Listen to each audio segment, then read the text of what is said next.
Hello, I'm your host Jim McClean. Welcome back to another episode of the Banterflix Movie Review Show. Let's see what movies we'll be talking about tonight. We'll see what our guests think of Irish filmmaker David Frayne's latest film, Eternity, along with Five Nights at Freddy's 2, which are both out in cinemas. Our pick of the streams is Oh What Fun, starring Michelle Pfeiffer on Amazon Prime.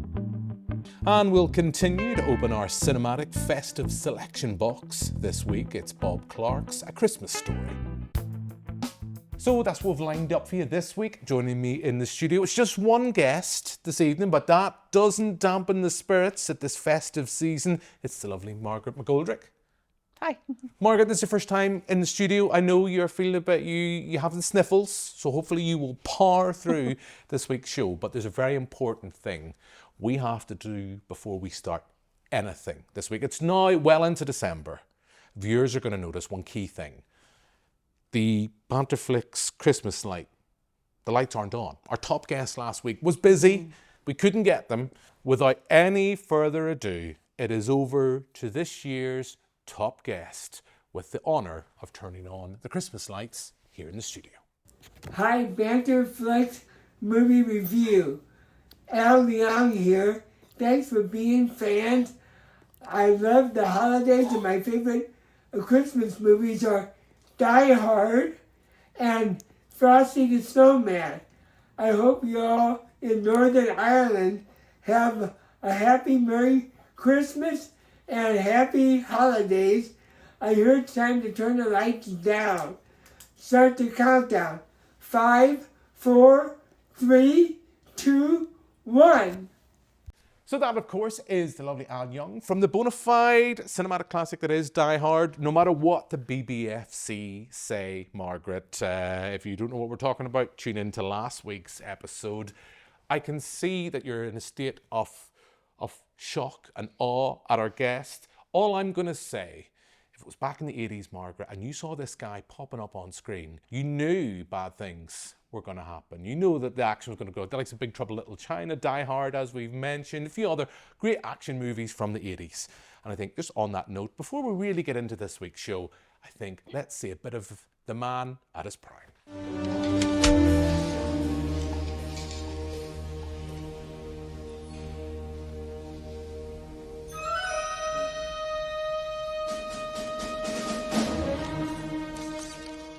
Okay, so that's Al in his prime in Die Hard. Margaret, I can see you're blinded by the lights here in the studio. So the festivities can begin. Let's move on and get stuck into this week's show.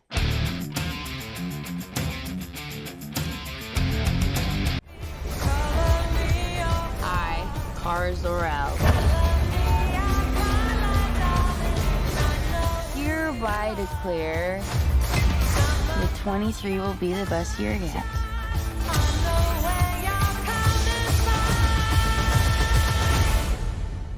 Let's be honest, babe, it's not a very high bar to clear. I didn't know any of you were still alive. What was it like to lose everything in a day?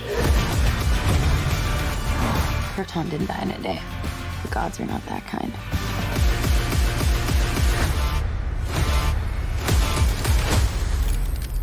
Okay, this does not look like this is gonna end well.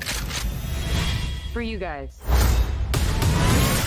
So that's a look at the trailer for Supergirl. The new film's going to be out next year, Margaret. We've only had a brief look with a teaser.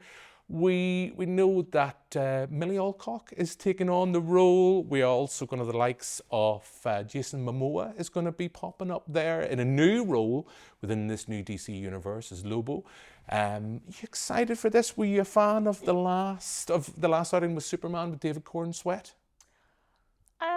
That's never good. I don't know if I'd say I'm excited for it. I like Millie Alcock, and so I'll definitely give it a go and be cautiously optimistic. But yeah, I wasn't blown away by the last. I can't say it was my favorite Even iteration. With crypto? Yeah, no, no, it wasn't. Does your heart still belong to Henry Cavill? Surprisingly, because I'm not a huge Henry Cavill fan, but I just think that I just think he was more interested in Superman. The last one was just too goofy for me. Okay, well, I think I heard someone talk, or maybe read online, someone described the new Superman movie out earlier this year as the Barbie movie for boys, or teenage boys this year. And ever since then, I've been fully on board with it. I'm a punk rocker, what can I say? But look, I know we've films we want to talk about, but since we'll have you here in the studio, you're a filmmaker, producer, your thoughts. I know it's slightly old now in the sense we have this big talk now. Netflix, Paramount, they are vying for the purchase of Warner Brothers. Various kind of methods of what way it's going to go. Netflix seem to have it signed up, and I know as we record in very windy conditions here in Belfast, the Paramount have launched a counter offer for that. So just as we have you in, your thoughts, because I know you've dealt with Netflix in the past. So minor, yeah, more dealing than me, Margaret. But just your thoughts on this. Are you concerned about the future of cinema when you see a deal like this? I mean, from my tiny, very limited experience in Netflix, It's still experience. I was taken back by how much they kind of looked after producers, which was very, very much appreciated when we were dealing with them. I didn't think this deal was the worst thing in the world, and only because I remember years ago thinking, as Netflix started chasing for awards, I thought it's only a matter of time before they start buying, we have Netflix cinema chains. Mm-hmm. So when I saw this, I kind of thought, oh, this is a slightly different pivot, but I feel like we're kind of going down that route. That being said, was it Ted Sarandos then recently said about how he's convinced that Barbie and Oppenheimer would have been just as big on Netflix, and referred to I think one of his kids watching things on phones, and I thought, oh, maybe they don't care about it maybe, I was being stupidly optimistic on that front. They don't care about theatrical quite the same.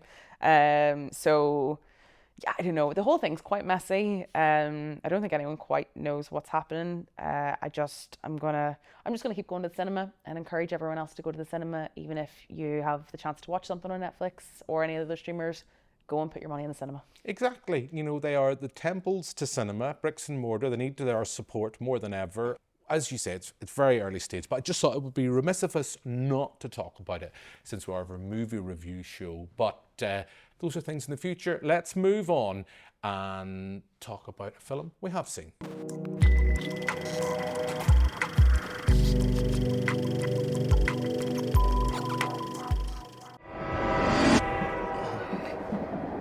Guess you weren't expecting it. What the hell is going on? We have now reached the junction. Well, I guess the surgery didn't go so well. You've passed away, Larry. Who are you? I'm Anna. I'm your afterlife coordinator. That's not a job. And this is the junction, where you choose one place to spend eternity. You want a little sniffle? And who to spend it with. Joan! Joan! I was in bed and then I... You look amazing. I have shocking news. You're dead. Yeah, how'd you know? It took him forever to figure that out.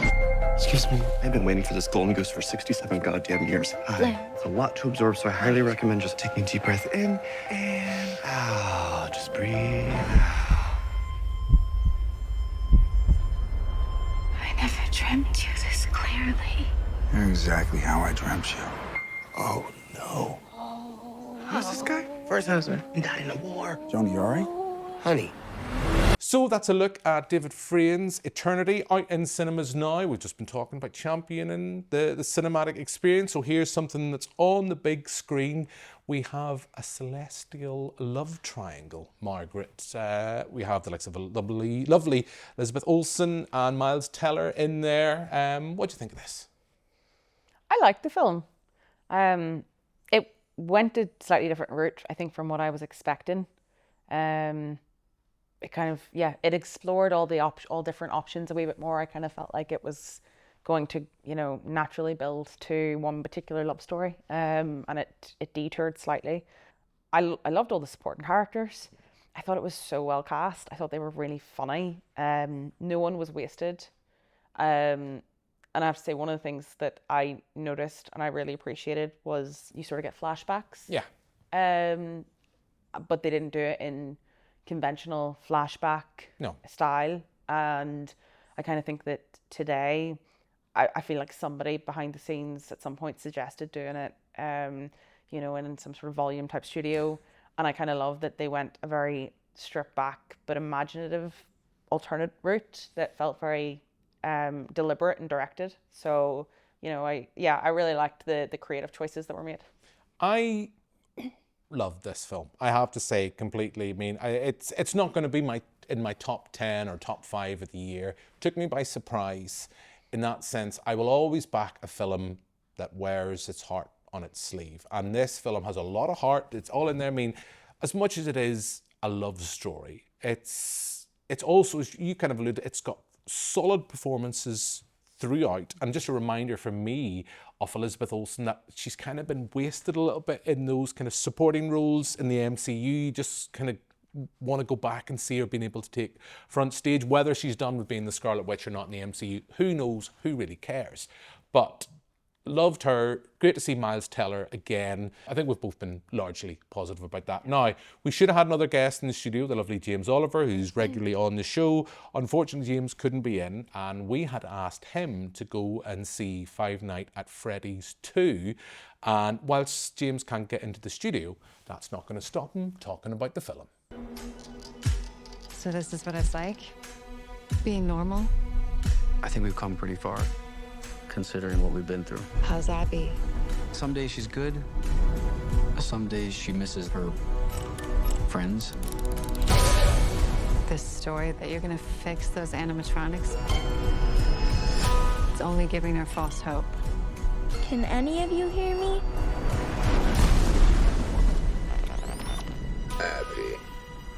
Abby, help us.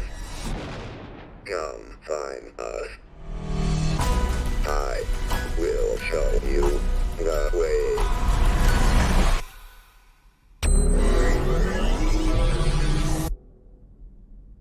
Oh no. Hi folks, I'm not in the studio this evening. I am recording this from my bedroom at home. Sorry I couldn't be there. But yes, Five Nights at Freddy's 2, a terrible film.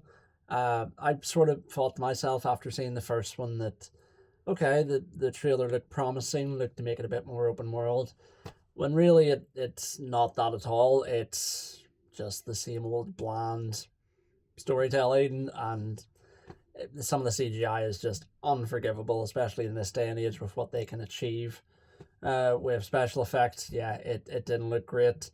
It also just really surprised me that McKenna Grace is out doing all these press junkets with the rest of the cast, and you know, she's not even really in it for that long.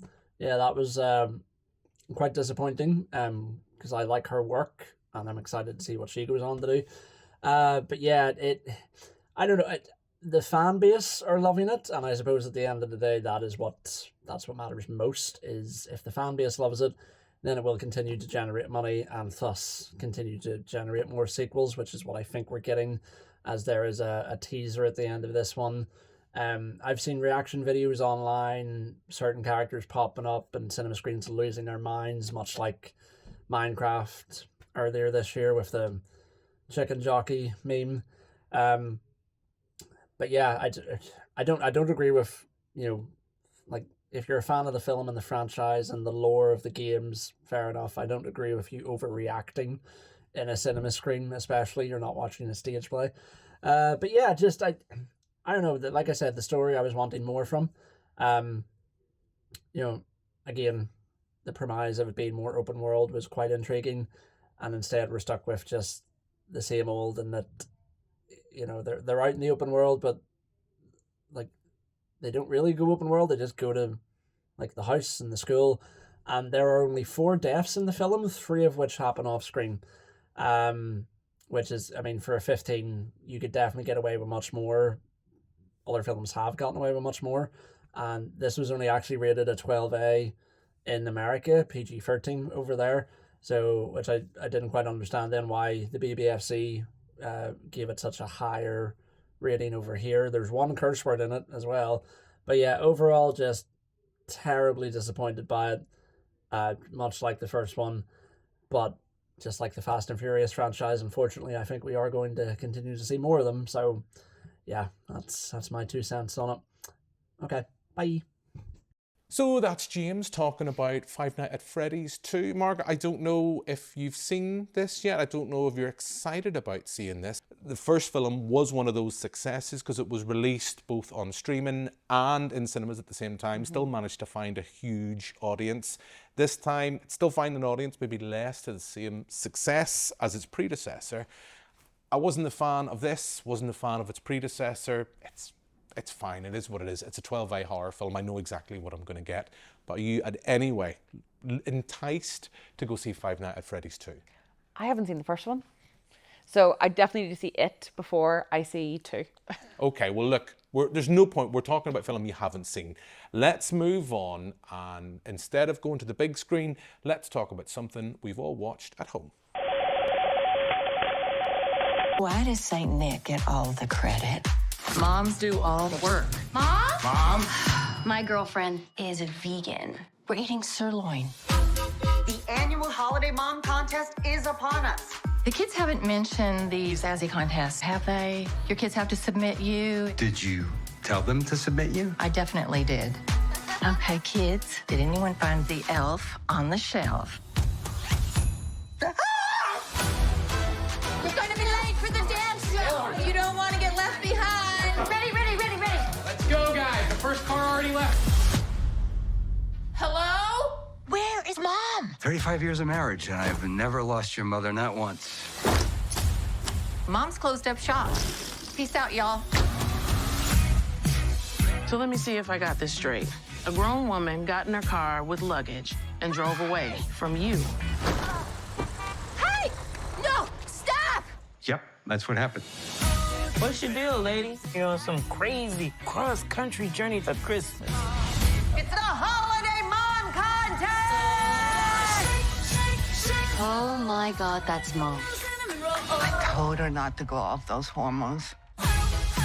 Everybody just stay cool, calm, and What the hell am I talking about? I can't do anything without your mother. Dad, let's all just take a deep breath, go to a happy place. I'm going to the bar.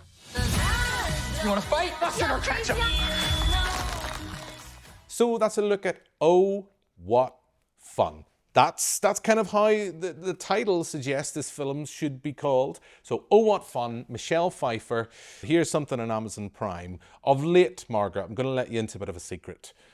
When we've picked titles on Amazon Prime of late, we haven't had a good hit rate. The likes of War of the Worlds with Ice Cube, I think, was one recently we talked about, which did not go well with our guests in the studio. So I'm going to be intrigued to see what you think of this. This is a film, as I say, it's got an impressive ensemble cast, and it's from the director of The Big Sick, which was a kind of like rom-com with a bit of a twist a few years ago that I really liked. So I did have a bit of expectation for this. And it's also, more importantly, it's throwing a bit of love, or it claims to be, throwing a bit of love to moms at Christmas time. And I thought that was a nice twist, but I'll hold judgment for now, but I think my facial reactions maybe is telling the story of my thoughts towards this film. Margaret, what do you think? I thought it was fine. I thought it was just fine though. It was a fair point actually it made at the start. You know, it starts going through all the Christmas movies and it goes, where's the movies about the mums? And I went, yeah, that's true. I think it's one that my mum will really enjoy though. I think she'll probably connect to it in maybe a way I haven't. But yeah, no, I think at times Michelle Pfeiffer's character, I felt a little too silly for the sake of being maybe a bit wacky. That I just don't think it needed, because the whole point is that she's the mum who does everything and is taken for granted. I don't think they needed maybe those other bits quite to lean in quite so much. But yeah, it was grand. It's fine probably for me at the same time, and I don't think the producers are going to be wanting to stick our quotes on the poster anytime soon. I just thought there was so much more potential for this, and it just kind of becomes kind of like Christmas Vacation standard fodder stuff. And then there's, without going into spoilers, it kind of goes into kind of almost Home Alone-esque territory. She's left, and in as someone who's capable of driving herself to the event that the rest of her family has left her for, she decides to go and just ditch Christmas and ends up going off on wild and wacky adventures, meeting colourful characters. It is what it is. I just think, having been a fan of the director's work from The Big Sick, I don't know if you've seen The Big Sick, but I love that film. I just, there was, from its opening promise, I was like, oh, I'm intrigued by this. And I was like, this could be something really quite interesting. And then it just was fine. But I will counter everything I have just said by admitting that I'm someone that on a yearly basis will happily, purposely switch on and tune in to watch Deck the Halls with Matthew Broderick and Danny DeVito. So that gives you a level, Margaret, I feel, of where my Christmas movie love lies. And on that note, I think we will move on, wrap up this week's show as we continue to look through our cinematic festive selection box. Ralphie, what would you like for Christmas? I want an official Red Ryder Carbine Action 200 range ball air rifle. No, shoot your eye out. Oh, no. Come on, Mom, we're gonna be late. I triple dog dare you.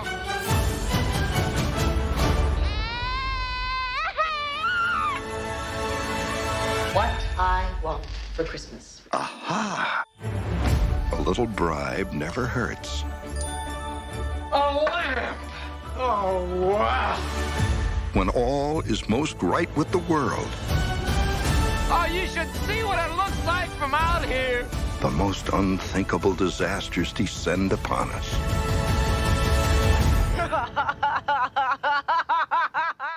So that's a look at Christmas Story. Bob Clark, director of Porky's, director of Black Christmas, which is a film near annually we always champion here at Banterflix.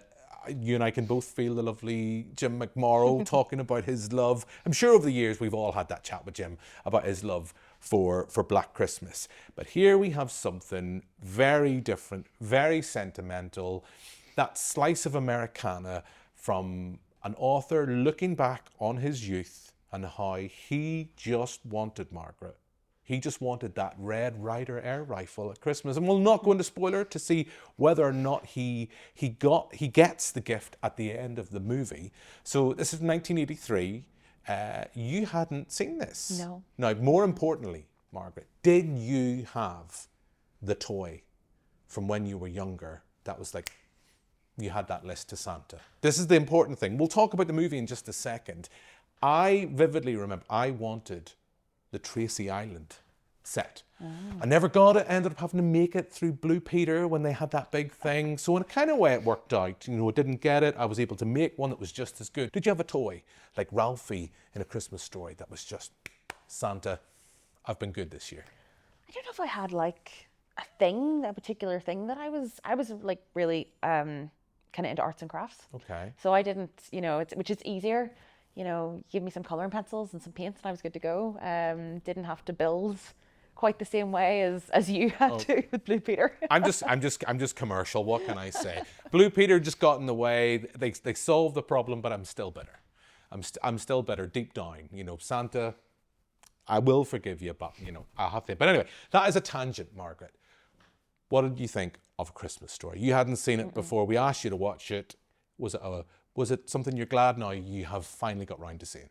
I was really surprised by it. I liked it a lot. I was watching it and it sort of dawned on me. I went, oh, the reason I think this holds so well is it's a coming of age movie that happens to be set at Christmas. And I think it's the third of those movies, is it? But that's, I think, why it holds up. Like, you're following this little boy and you have his older self narrating, and that once I sort of just got into it a wee bit more, I was like, oh, that's why this works, because it's him recounting his life and just these fun and sometimes bizarre memories, or sometimes violent when he gets into fights. But yeah, and even the mum and dad, they weren't. I feel like there's just iterations where we've seen versions of those characters done the same way over and over again, and they were a bit over the top at times, but also quite real. when this little boy is beating someone up, his mum grabs him and actually realizes for a moment there's something wrong here and doesn't just, let rip at him. Whereas I feel like we've seen a version of where mum just has to shout and then dad has to follow. They do the whole thing where, he drops an F-bomb and it's a huge thing, and also like at some point we've all done that in front of our parents and had that moment, so we've all connected. Hopefully, Margaret, you haven't had to have soap in your mouth though, literally. I didn't have to have soap in my mouth, no. I mean, the threat was there, which I laughed at when I saw, the threat was definitely always present, but no, it was never enacted. I'm afraid I just got a slap if I did. I have that vivid memory of dropping the first expletive in front of my parents, and I definitely did not get just to have soap in my mouth when that happened. But I watched this. It's a friend of the show, Richie Watterson. Maybe it was in my 20s, introduced me to this. And I'd never seen it before. And I think I could be wrong. And anytime I say this, I do get people messaging in going, yes, of course you're wrong. That's not right. But this film is definitely bigger in the States, or is a bigger cult following in the States than it does here. And I'm kind of surprised at that, because it's not ultra Americanized. I think it's very relatable in that sense. It's like we have, as you say, a coming of age story. We have a young boy with his group of friends. Yes, they want to avoid the bully. There's those kind of elements with the family, but it's about wanting at that time around Christmas. I've been really good. Trust me, big man. I have been good this year. I deserve this present. Will they or won't they get the present? But I'm just curious as we wrap up, why you think the film hasn't had the same level of love here, as it is very much cult for American audiences. I actually don't know. I mean, I'm pretty sure, it's huge in America, but also Canada. And apparently it's played, like it's their Christmas movie. It's on every year. So I don't know, maybe whenever, I feel like is there like just go-to Christmas movies that get played over here in lieu of it? I don't know, because I was surprised that I hadn't seen it before, because it held up so well. It is a fun film, and it didn't drag. So more importantly, Margaret, now you've watched it for the first time, do you think this could go on your festive rotation list? Oh, you never know. I know Jim McMorrow definitely is going to be on your rotation list. Yeah, well, we usually all spend Christmas Eve together, a bunch of us, so maybe that will be one for this year. Usually have some sort of Christmas, normally horror related, but some sort of Christmas movie on in the background, so that could be this year's. Well, who knows? Nice for a little change. Margaret, we are out of time, and this is our last show before our Christmas special.